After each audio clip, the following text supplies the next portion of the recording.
So overall, the city's major operational and infrastructure funds remain in stable to strong financial condition. However, a few specific funds, most notably risk management and golf course, will require strategic planning to achieve long-term financial balance.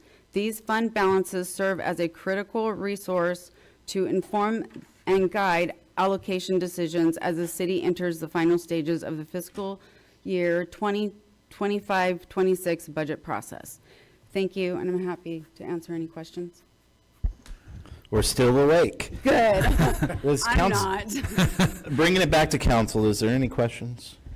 Yeah, thank you, Trish. I love this layout because it gives you the different perspectives. The ones that are most concerning that I'd like you to maybe go a little further on, we have these estimated balances in brackets. It looks like the Zalet estate is going on 2 years. I know the landscape maintenance district was something that is just trending, but the golf course and the risk management, these are not 1 year items, right? These are multi-year items, like 10 years or something of that nature? I'm not sure how many years, but they are multi-year items. They were addressed, they were brought up to us by the auditors. So that's one reason why we're addressing them.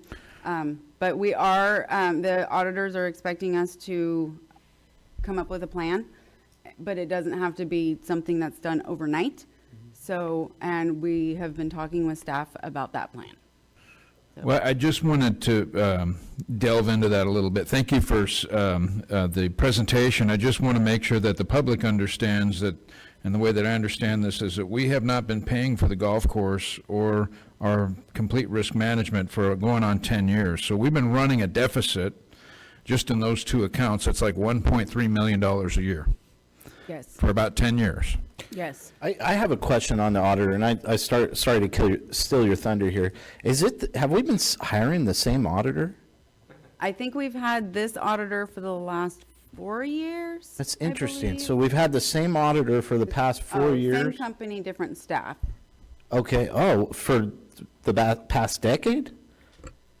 Not sure of the time. So the auditor goes out to RFP, and that's how the auditor firm is selected. But just normal practice on auditing, you don't receive the same I think it was the staff staff that the you see last as 4 auditor. years. So there's different staff that come Right. in. For the I just find it coincidental that they found it this year. It's just interesting. That's my. If I could add a little bit to that, it's not that it was never identified. I think they were always identified. It's always up to council to address it. And so councils have kind of like, that's not a big number. So it got kicked down. No, well, just to clarify, no, the auditor spotted spotted this year. So you're wrong. Well, no, I just, they because spot it every year. that'll be in front of you. I don't think the audit report's coming to you, so no, but I've seen it, so I'm just speaking on because I've seen it. So there's an issue with they've identified the way the method of record keeping on it is what is at issue, right? So, it has been identified, and you're right, Mike, so the auditors, it used to be like, I want to say 10 years ago, 15 years ago, there was actually requirements. We had to go out to change the firm so that you only kept the firm for maybe 2 years at most, maybe 3. And then the law has now switched back because it was very hard on public agencies to go out routinely to, having to constantly do RFP processes for their annual audit. So now the rules are, the standard practice is that if you're utilizing the same firm, they intentionally switch staff because they want fresh eyes on it on a year-to-year basis so that people don't get too comfortable because that was an issue back in the day.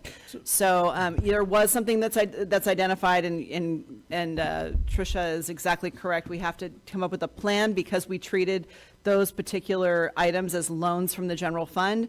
If we treat it as a loan, then at some point we have to have a plan for replenishing the general fund for covering those amounts. Gotcha. And I appreciate that transparency.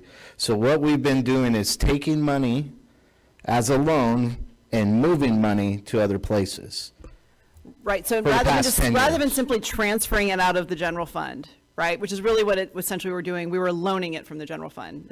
I'm not sure. I believe that's essentially what, that's my very simplistic fundamental understanding of this. But So I think maybe I could summarize? Yes, please. So the trend and trajectory of the last 10 years with certain things don't have to be paid because you can just pay it later. Is that? Are there other things in the budget we should look at that we should just pay later, Trish? This is a rhetorical question, don't answer it.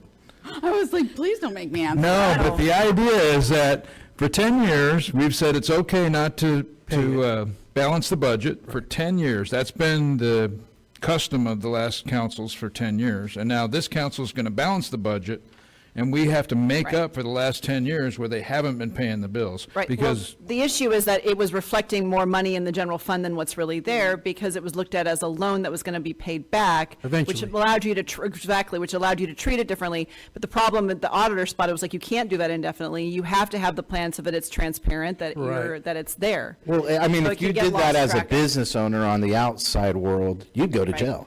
Well, I do want to say this, though, because we represent other public agencies, and I don't know if it's just happenstance, but we have another public entity with a golf course that also had the same issue, where it was just caught this year. So sometimes I also think that, there's just, there's more education for the auditors, and then all of a sudden they spot things that, systemically had not been caught before. well, it's an unfunded liability against the budget. And, Meanwhile, the general fund's carrying it, right, Sure. It's, we don't owe any third party money due to this. We owe it to ourselves, but we need to account for that because otherwise you're showing that your general fund has more money in it than it does. when we go and spend $20 million of ARPA funds, and then we don't pay some of the things that we should have been paying, and when our budget has increased by more than $5 million aggregate over the past 6 to 8 years, that's another $30 million that the city has spent, and yet we didn't pay for these things. We're going to change that in this council, and we're going to balance the budget, but we want to have a reckoning here. This might have been past practice. This is not going to be the go-forward practice, and we need to put accountability where it belongs. We can't say someone should have been educated, or someone didn't look at it, or the auditor didn't catch it. That doesn't fly. We have to do the right thing for the people. The people expect us to do the right thing, and we can't go out there and not pay our bills and not fix our roads and not expect to have some issues. So I just want to make that statement, and I want to make it clear, going forward, this councilman wants to balance the budget and be transparent. Thank you, Vice Mayor. Are there any other comments? Yeah, I echo those sentiments, and I think if we need to practice this practice again, pay it back, because this is why we're in the hole that we're in, and we shouldn't be in this hole. I believe that we need to balance this budget. I want to balance the budget, and I want to move forward, and I want to focus on the roads, and we need to have this transparency, because this is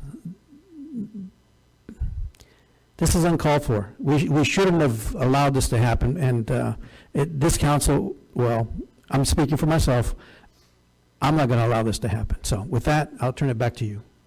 Thank you, Councilman Rivas. Is there any other comments? No, sir.